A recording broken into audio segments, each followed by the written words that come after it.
Hello and welcome back to all round teaching. जैसा कि आप सबको पता ही होगा कि फाइनली जेकेएसएसबी की तरफ से एडवर्टीजमेंट नोटिफिकेशन आउट हो चुकी है for the posts of constable in Jammu and Kashmir police home department की बात करें तो इस वीडियो में ये तो आपको पता ही है कि वैकेंसीज जो है वो आउट हो चुकी है, एडवर्टीजमेंट नोटिफिकेशन आउट हो चुकी है। लेकिन उसके अलावा जो कुछ इसमें इम्पोर्टेंट इस एडवर्टीजमेंट को देख के कुछ इम्पॉर्टेंट पॉइंट्स जो है उनको हम यहाँ पे डिस्कस करेंगे। Some very important points which need to be discussed.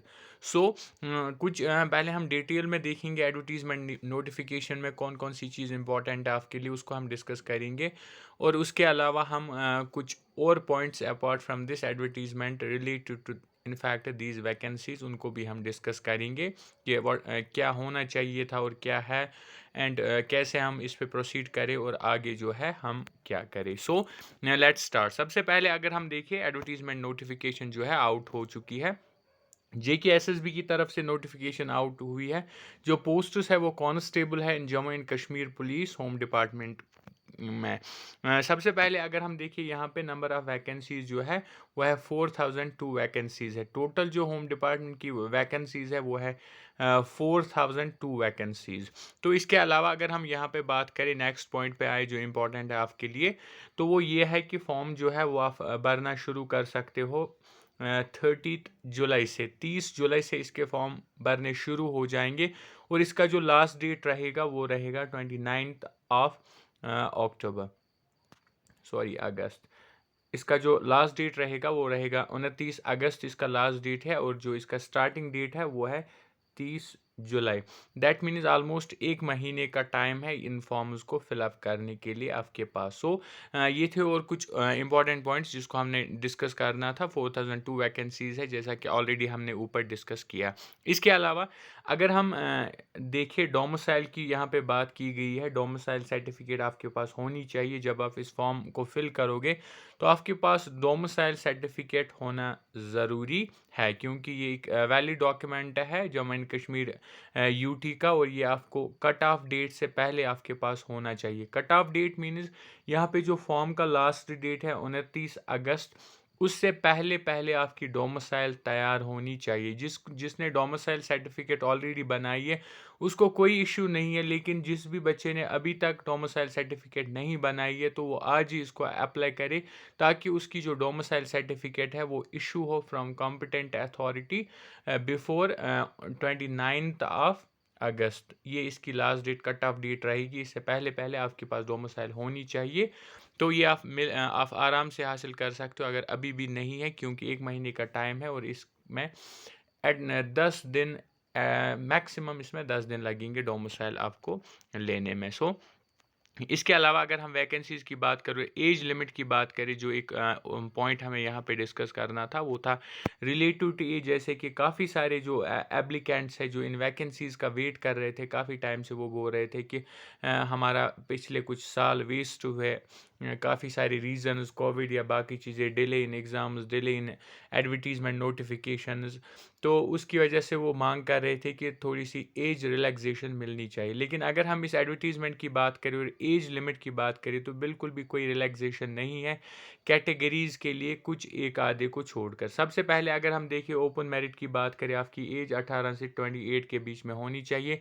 यानी कि आपकी डेट ऑफ बर्थ जो है वो जनवरी 1996 से लेकर जनवरी 2006 के बीच में होनी चाहिए। 18 से लेकर 28 साल तक ओपन मेरिट की है।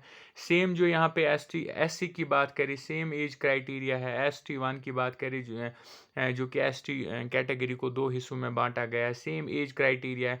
ST2 की बात करें, सेम एज क्राइटेरिया। RBA की बात करें, सेम 18 से लेकर 28 तक आपकी एज होनी चाहिए। ALCIB की बात करें तो सेम क्राइटेरिया, आपकी जो एज है वो होनी चाहिए बिटवीन 18 टू 28। इसके अलावा अगर हम बात करें जो OBCs है, अदर बैकवर्ड क्लासेस, उनके लिए भी एज क्राइटेरिया जो है वो सेम रहा है 18 से लेकर 28 तक।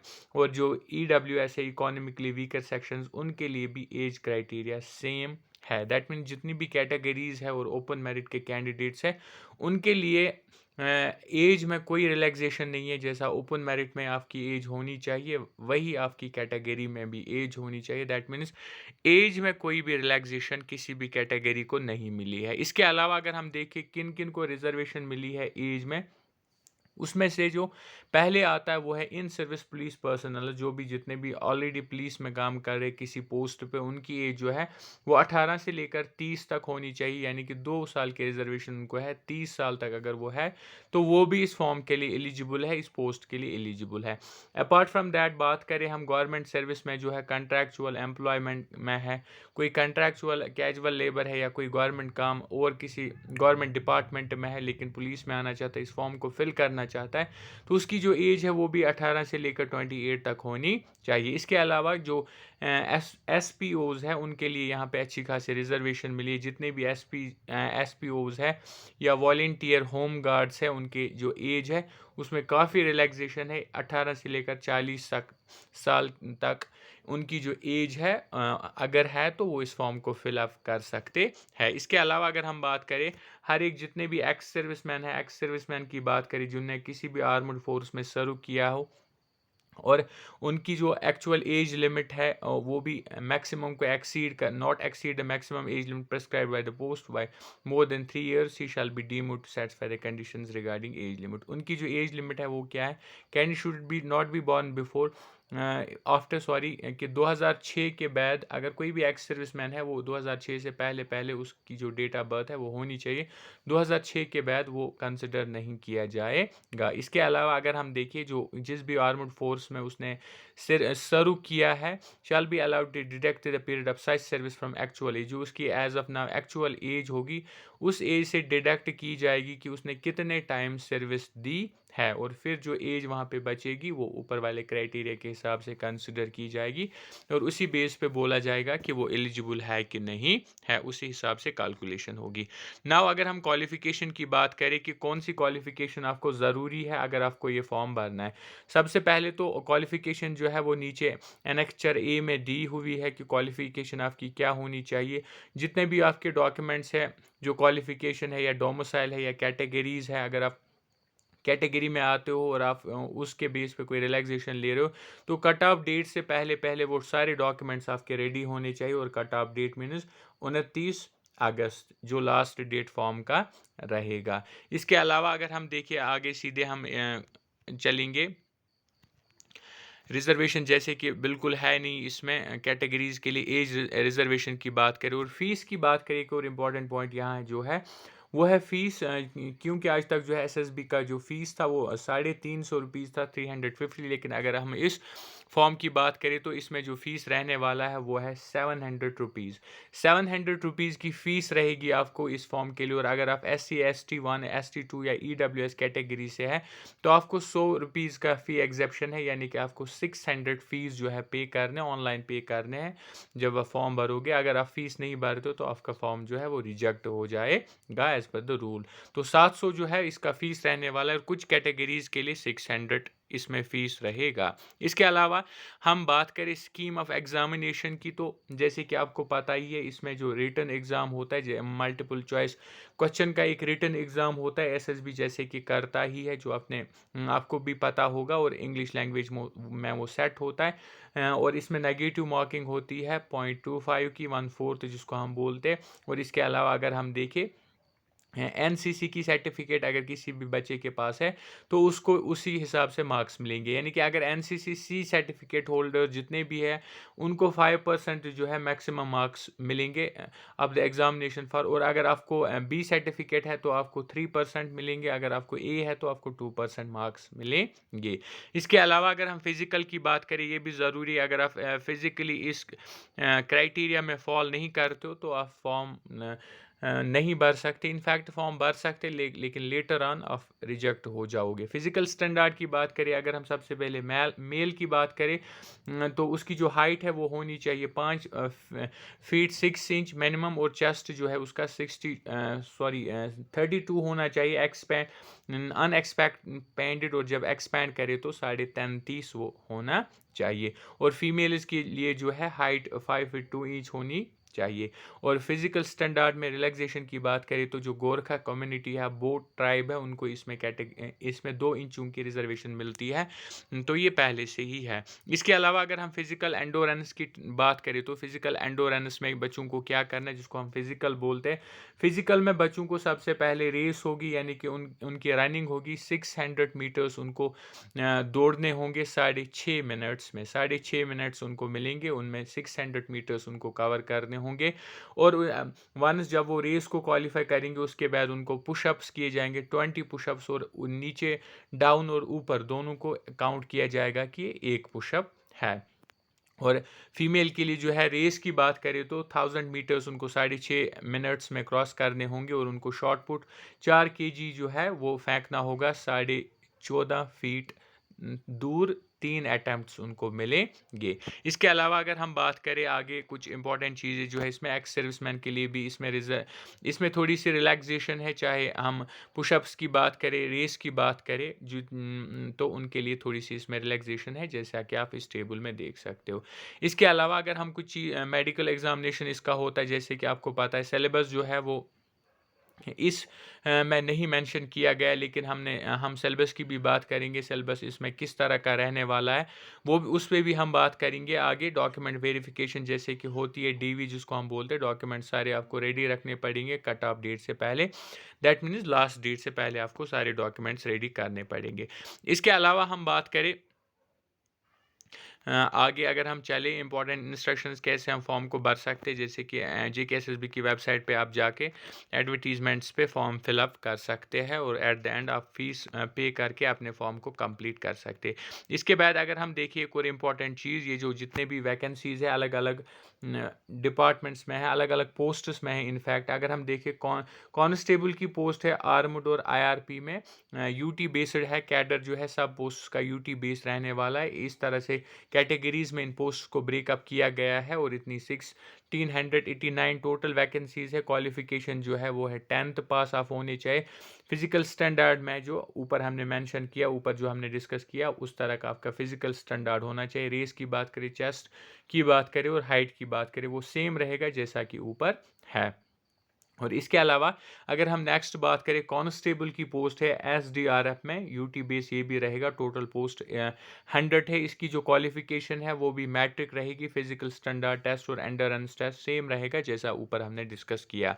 इसके अलावा बात करें हम कांस्टेबल टेली कम्युनिकेशन में पोस्ट्स है, टोटल नंबर ऑफ पोस्ट्स है 502। इसमें जो है आप 10+2 होने चाहिए विद साइंस, यानी आपने 12th पास किया होना चाहिए, और वो भी साइंस में मेडिकल में, और आपका फिजिकल एंडोरेंस अकॉर्डिंगली होना चाहिए सेम जैसा हमने ऊपर डिस्कस किया। इसके अलावा कांस्टेबल फोटोग्राफर की पोस्ट है, टोटल 22 पोस्ट्स है। ये ब्रेकअप है इनटू डिफरेंट कैटेगरीज। क्वालिफिकेशन की बात करें तो आपकी क्वालिफिकेशन होनी चाहिए 10+2, यानी आपका 12 तो होना चाहिए पास, जिसमें आपने साइंस हो यानी कि मेडिकल हो। उसके अलावा आपके पास 6 मंथ्स की कंप्यूटर सर्टिफिकेट होनी चाहिए, और 2 साल की एक्सपीरियंस वीडियोग्राफी या फोटोग्राफी में आपकी होनी चाहिए, तब जाके आप इस फॉर्म के लिए एलिजिबल है, अदरवाइज आप ये फॉर्म नहीं भर सकते। इसके अलावा बात करें हम, इसके अलावा पोस्ट जो है वो है कांस्टेबल एग्जीक्यूटिव पुलिस में। टोटल वैकेंसीज है 1249, और ये है ब्रेकअप कैटेगरीज में। क्वालिफिकेशन की बात करें तो आपकी क्वालिफिकेशन मैट्रिक पास होनी चाहिए, और फिजिकल आपकी जो हाइट वगैरह है वो अकॉर्डिंगली सेम होनी चाहिए जैसे हमने ऊपर डिस्कस की। इसके अलावा लास्ट वाली पोस्ट पे आए तो कांस्टेबल एग्जीक्यूटिव पुलिस में है, कश्मीर डिवीजन में है, ऊपर का जम्मू डिवीजन में था। टोटल पोस्ट की बात करें तो 440 है। ये है कैटेगरीज ब्रेकअप। और क्वालिफिकेशन की बात करें तो सेम क्वालिफिकेशन रहेगी, 10th पास आप होने चाहिए, और आपकी हाइट, आपका चेस्ट, और आपको फिजिकल टेस्ट जो है वो पास करना पड़ेगा, क्वालिफाई करना पड़ेगा। और इसके अलावा अगर हम बात करें कुछ और चीज़ों की, जैसा कि ये है फिजिकल स्टैंडर्ड टेस्ट, जिसमें आपको आपकी हाइट चेक की जाएगी, आपका चेस्ट एक्सपेंडेड अनएक्सपेंडेड चेक किया जाएगा। फीमेल इसके लिए ये हाइट रहेगी। और इसके अलावा अगर हम देखिए आपकी रेस जो है फिजिकल एंडोरेंस टेस्ट 1600 मीटर आपको कवर करने होंगे 6.5 मिनट में, और 20 पुशअप्स करने होंगे ऊपर नीचे करके, एक काउंट किया जाएगा। फीमेल इसके लिए 1000 मीटर की रेस 6.5 मिनट्स में, और उनका शॉर्ट पुट रहता है। इसके अलावा जो एक्स सर्विसमैन है उनको थोड़ी सी रिलैक्सेशन इसमें भी है, 20 पुशअप्स तो उनको करने हैं। इसके अलावा उनकी जो रेस रहेगी 6.5 मिनट में उनको 1600 मिनट्स जो है वो कवर करने होंगे। और अगर फीमेल है तो शॉर्ट पुट आपको 14.5 फीट। अगर आपकी एज 30 टू 40 ईयर्स है, इस एज में आप एक्स सर्विसमैन है, तो आपको 7.5 मिनट मिलेंगे इसी सेम डिस्टेंस को कवर करने के लिए, और पुशअप्स आपको सिर्फ 16 करने हैं।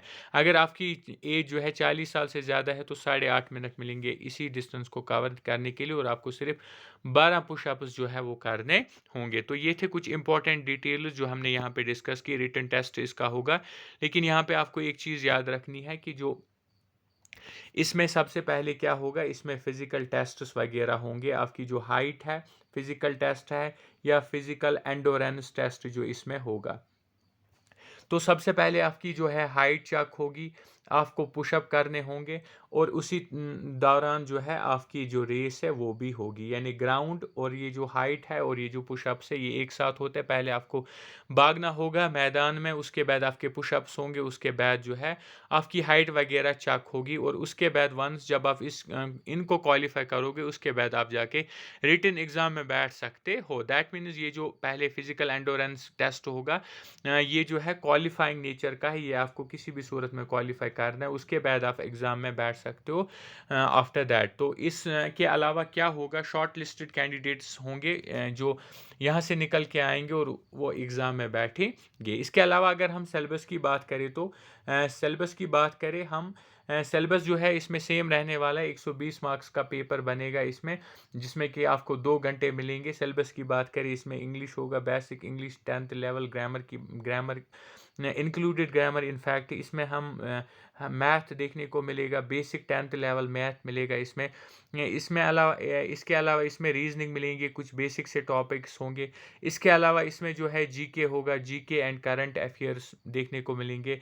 इसके अलावा इसमें GK of JK Jammu and Kashmir की जनरल नॉलेज वो टॉपिक भी देखने को मिलेगा। तो ये टॉपिक्स जो है सिलेबस के इसमें रहने वाले, और इसके अलावा साइंस बेसिक रह सकता है, लेकिन वही साइंस यहाँ पे जनरल नॉलेज में भी ऐड हो सकता है। अगर अलग नहीं होगा तो यहाँ पे वो ऐड होगा उसके एक दो तीन टॉपिक्स, अगर वहाँ पे ऐड नहीं है तो अलग से वो रहेगा। तो ये जो है सिलेबस, यही सिलेबस इसका रहेगा, और इसी को ब्रेकअप किया जाएगा इनटू 120 मार्क्स, 120 क्वेश्चंस। तो ये रहेगा सिलेबस इसका, और ये जो सिलेबस है इसमें से मोस्ट ऑफ द टॉपिक्स हमने ऑलराउंड टीचिंग पे ऑलरेडी पढ़ा है। आजकल हमारी जो है GK with reference to Jammu and Kashmir की सीरीज चल रही है, उसमें हमने ऑलरेडी 7 सेट डिस्कस किए हैं, मोर देन 400 एमसीक्यूज डिस्कस किए हैं, और एग्ज़ाम ओरिएंटेड बहुत ज़्यादा इंपॉर्टेंट जो आपको कल को कांस्टेबल के एग्ज़ाम में, जेके पुलिस के एग्ज़ाम में देखने को मिलेंगे। इंग्लिश के ग्रामर के टॉपिक्स हमने हर एक को कवर किया है, इन डिटेल हमने उसको पढ़ा है। रीजनिंग के बहुत सारे टॉपिक्स को हमने कवर किया है जो इस एग्ज़ाम में आएंगे, ऑलरेडी पढ़े हुए। इन पे टेस्ट्स भी हम लाएंगे आगे, एमसीक्यूज़ भी लाएंगे, ताकि आपकी प्रेपरेशन और ज़्यादा अच्छी हो, और आप इस